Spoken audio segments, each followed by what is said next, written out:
बिस्मिल्लाहिर्रहमानिर्रहीम।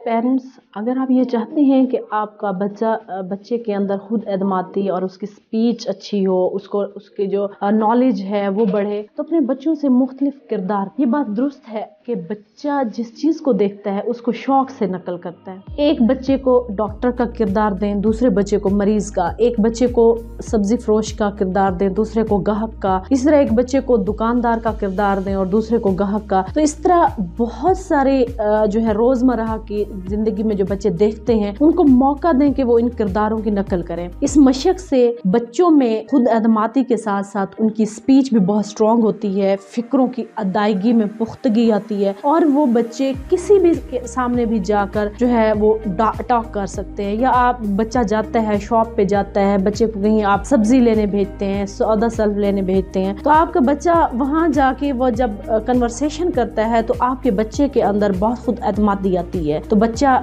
जो है उसके अंदर एक कॉन्फिडेंस डेवलप होगा। आपका बच्चा बहुत ही स्ट्रॉन्ग पर्सनैलिटी का मालिक होगा और आपका बच्चा जहाँ पे भी ज़िंदगी में कहीं पे भी उसको बोलना है, आपका बच्चा बोल सकता है। तो अपने बच्चों को घर में ये छोटे छोटे किरदार दें, बजाय उनको फ़ोन पे वो गेम खेलें। तो आप जब माँ बाप बैठे होते हैं तो आप उनसे ये किरदार करवाएं अपनी निगरानी में। तो वो इससे आप देखें कि बच्चे के अंदर बहुत सारी जो है पॉजिटिव चीज़ें उसके अंदर डेवलप हो जाती हैं। तो बजाय वो गलत चीज़ों को इमेज करे, बनाए, अपने उसमें ऑब्जर्व करे और उसके पार्ट उसकी पर्सनैलिटी का बने, तो उससे बेहतर है कि आप अपने बच्चों को ओरिजिनल जो डेली लाइफ में उसने वर्क करने हैं, उन लाइफ की आप उनको मशकें करवाएं। तो ये बहुत अच्छा होगा आपके बच्चे की पर्सनैलिटी के लिए, आपके बच्चे के कॉन्फिडेंस के लिए। Thank you.